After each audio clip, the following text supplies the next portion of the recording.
Hello and welcome to the next session on labour markets, which is geographical and occupational mobility of labour. So by the end of this topic, you should be able to do two things. You'll be able to explain why both geographical and occupational immobility are causes of market failure. And you should be able to explain and possibly evaluate any solutions to these market failures as well. So just before we get into the idea of labour mobility, I think it's worth just pausing to think about the following question. Why does the labour market not behave like other markets? Because mainstream economists do assume that the market for labour works like the market for bananas. Now, if you think about it, if the demand for bananas goes down, the price of bananas will go down in the commodity market. However, is it the same with workers? If demand for workers goes down, will that automatically lead to a fall in the wage rate? And the answer is it probably won't. Wages tend to be sticky. Workers will fight tooth and nail to preserve their value, to preserve their wage. We know that due to loss aversion, which has been found in psychology, that workers, individuals have loss aversion. That is to say, they tend to find that a 10% fall in their income gives you a bigger fall in utility than a 10% rise in income gives you a gain in utility. I'll say that again. So a 10% fall in income leads to a bigger loss of utility than a 10% rise in income gives you a gain in utility. People have loss aversion. And so they will fight very, very hard. And this could be because they're members of trade unions. Trade unions might bargain for higher wages on your behalf, or it could be at an individual level. So bananas don't argue to preserve their value. When the demand for them goes down, the lower price is just given. Whereas with workers and wages, that is a little bit different. Similarly, to do with labour mobility, so geographical immobility of labour. This refers to workers' ability to move up and down the country, or perhaps even to move abroad in order to find work. So again, the neoclassical theory of the labour market assumes that when the demand for labour goes up and the wage rate goes up, then there will be an immediate expansion in the quantity supplied of labour. Now, that's not going to be the case for labour as much as it's going to be for goods or services. You can transport goods up and down the country, 300 miles up and down the country, much more easily than you can convince a worker to go and move 300 miles either up or down the country. So workers in practice tend to be rather more immobile than other factors of production. Similarly, occupational mobility. Just because the demand for, say, engineers goes up, do workers have the skills to become engineers? If there is an expansion, if there is a rise in demand for a certain job, then can those skill shortages be filled? Are there enough skills? So that's our final reason for why the labour market does not necessarily behave like other markets.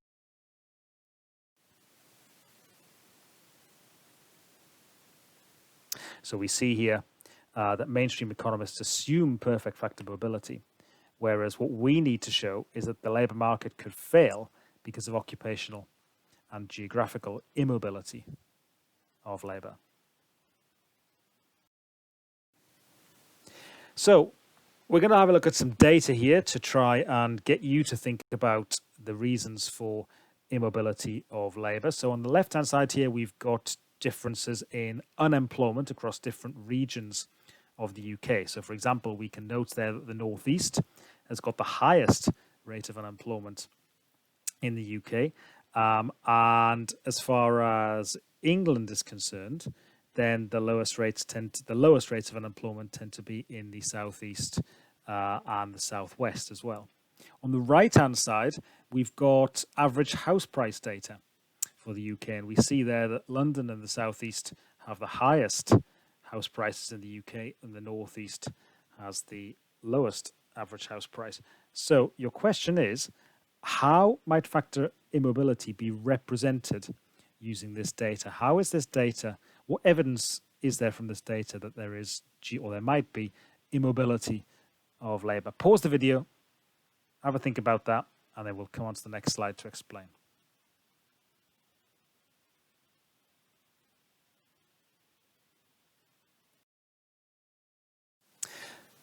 So hopefully you got the idea there that the data was showing geographical immobility of labour when workers find it difficult to move from one job to another. And the data we just showed, just one of the reasons for geographical mobility could be differences in house prices. So the northeast of England has got unemployment.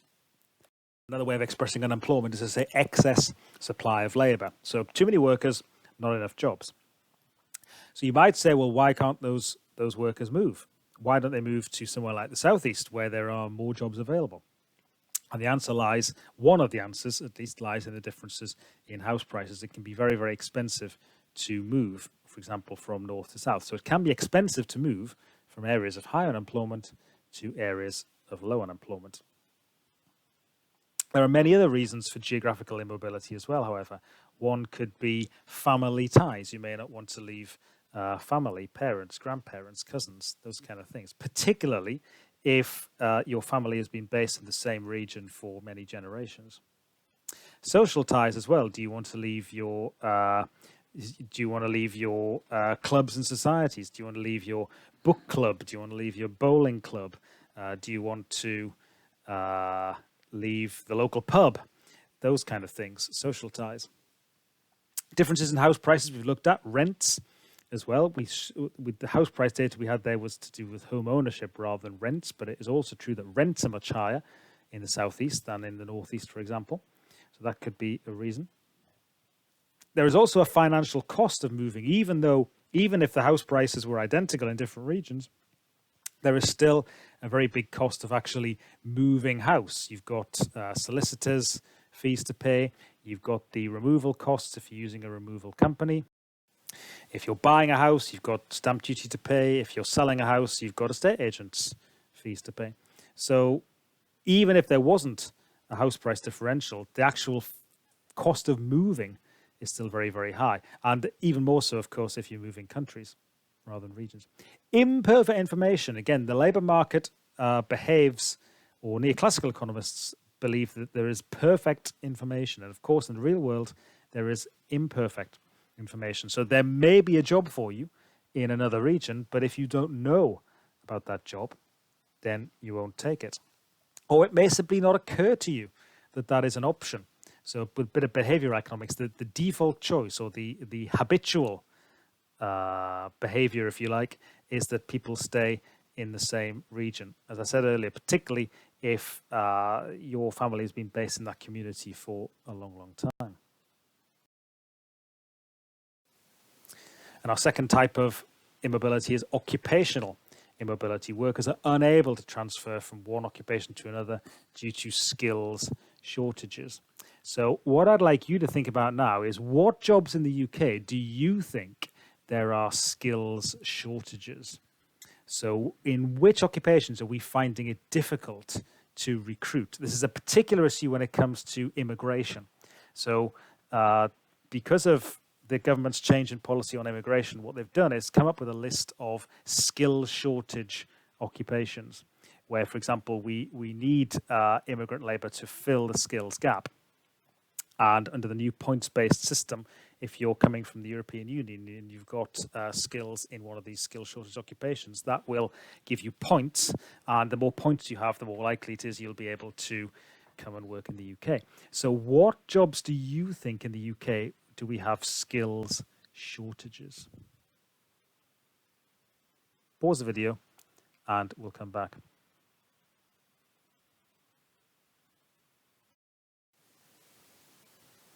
So well done if you got any of the ones on this list. This is by no means an exhaustive list, and I'll put a link up on the stream next to this lesson so that you can look at all of the different occupations where there is a skill shortage. But the ones that sort of jumped out at me, engineering is the big one that jumps out at you when you look at it, because it's all types, pretty much every type of engineer that I would have heard of.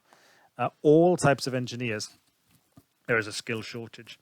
All medical practitioners, so doctors, dentists, vets as well. Nurses, of course, we know a lot about from the media. Maths teachers, there is a skill shortage.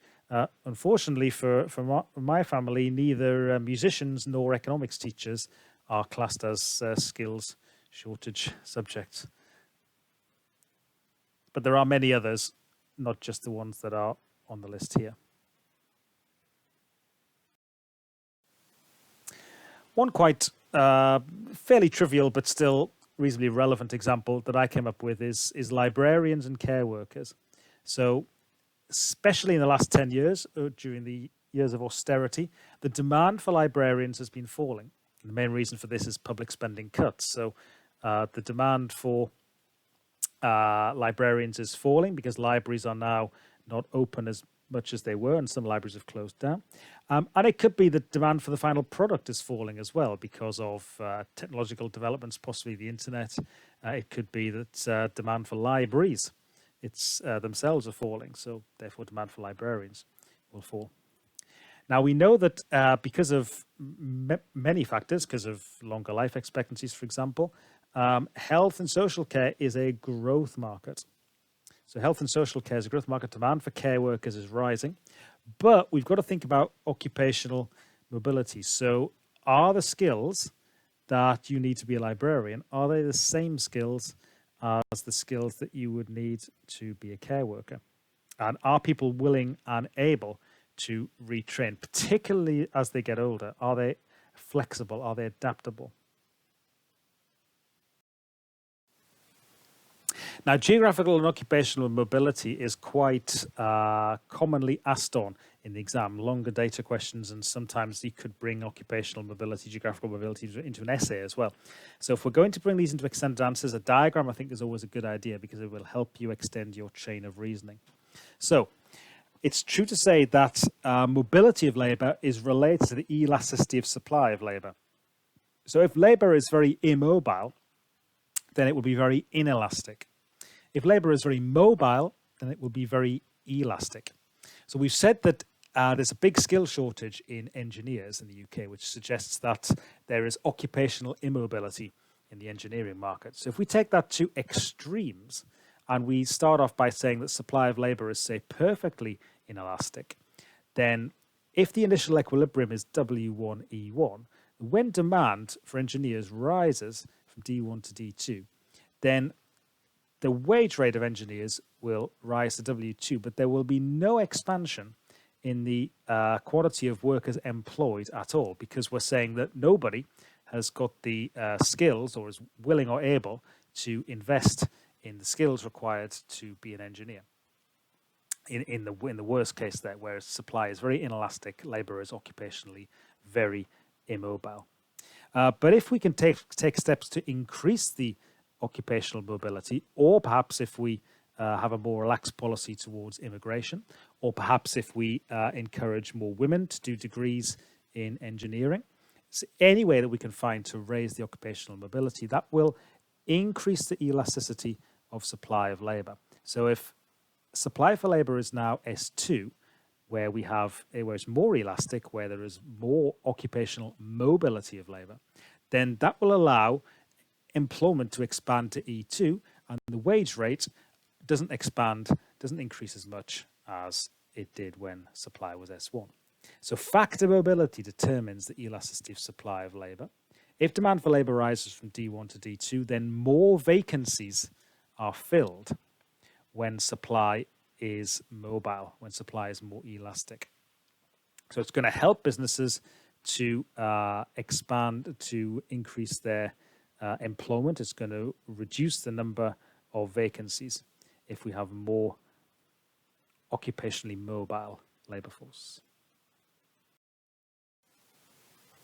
Okay, question for you now is to think about what are the consequences of labour immobility. Some of the slides we've looked at previously should help you with this, but think about what the consequences would be for the employees themselves, the workers, and the employers, the businesses. So what are the consequences both for individuals and businesses? Pause the video and then we'll see what you think. So for firms, one obvious consequence would be lower profits. So if you've got geographical and occupational immobility, then you've got to spend lots of time and lots of money trying to convince workers to move from one region to another, or you've got to spend lots and lots of time trying to look for sort of a needle in a haystack And this is going to, as I say, cost you time and money. It also means that the workers that you are able to employ will have a very high wage rate. You'll have to pay them more. As we saw in the previous slide, the more inelastic and more immobile the labour supply, then the higher the wage rate that will be paid. It's also possible that the skill shortages could lead to lower productivity, or certainly will not lead to, if firms have skill shortages, that means that productivity is not going to rise. It's possible that growing skill shortages could reflect the productivity gap or be a cause of the productivity gap in the UK. That's something that's just literally just occurred to me. But yeah, maybe that needs a little more thought or analysis, but it's very possible that the growing skill shortages is associated there with the productivity puzzle. One of the consequences, but more positive consequences for the workers themselves, is if you are lucky enough or hardworking enough to have invested in the skill shortage subjects, things like science, technology, engineering, then you've got potentially very high monetary rewards. So if you look at the top 10 highest paid graduate jobs, they tend to be engineers, they tend to be in the sciences, they tend to be in mathematics. Architecture is a skill shortage area, but it's one of the highest paid degrees. So if you do a degree in maths or architecture or engineering or one of these shortage subjects, then you end up with one of the highest paid jobs, highest paid graduate jobs that there is. Interestingly, although economics is not a skill shortage area, economics is one of the highest paid degrees. I just thought I'd get that in there, or at least it's one of the highest paid graduate jobs is economics. Increased workload or stress for the existing workforce. So there might be more demands placed on the existing workforce. Some people thrive on that, as Miss Smith's email from earlier today might have suggested, but that is not for everybody. So increased workload, increased stress on the existing workforce, if there are shortages, that could be a negative thing. And finally, possible unemployment and poverty. Of course, the higher rewards only come for those who have these skills. If you don't have the skills, or if you aren't willing to move, then in the worst case, you could be unemployed. So you could be one of those people in the Northeast who is unemployed. Northeast has got the highest unemployment rate in the country, as we saw. And if the cause of that is geographical or occupational mobility, the consequence is that you remain unemployed, and that could contribute to low pay and poverty and all the things that are associated with that, low self-esteem and so on. So have a think about now, what policies would you adopt to improve geographical mobility in the UK? Pause the video and we'll see what you think. This is geographical only.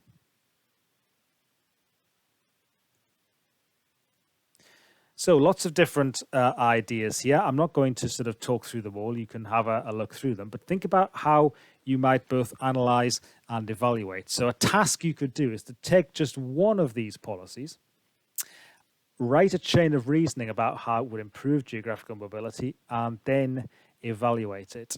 So there's a task for you. Take one of these policies, just one of them, explain with a chain of reasoning how it would improve geographical mobility, and then evaluate it.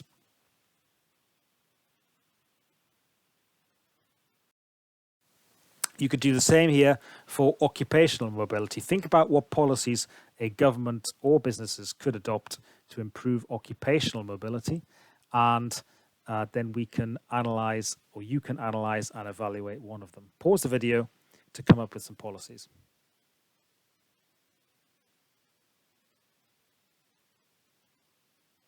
So this is for occupational mobility. Again, a number of different policies. Take one of them, think about how you might develop a chain of reasoning, and try and think of some evaluation points as well. Just one extra point from me to add in. If we look at the bottom two there, which is training schemes for the unemployed and subsidized training. Training actually generates positive externalities. In a free market, businesses would underinvest in training. And one of the reasons for this is that the beneficiaries of the training is often not the business itself. So if you become an accountant at a firm, and that firm trains you up and you get your chartered accountant's qualification, what's to stop you going and working for another rival accountancy firm? It's the rival business that benefits from your training, not the business that's actually paid for your training. So you could use a positive externalities diagram. So MSB to the right of MPB along an upward sloping MSC equals MPC line, and show that training will be underprovided in the free market, providing a argument for subsidizing training provided by private sector firms. There is also an argument, of course, for providing training schemes for the unemployed to increase their occupational mobility. So try and come up with a chain of reasoning. As I say, the one on the bottom right there, you can use a diagram of positive externalities and try and make at least one evaluation point as well. Once you've done that, that finishes your lesson on occupational and geographical mobility.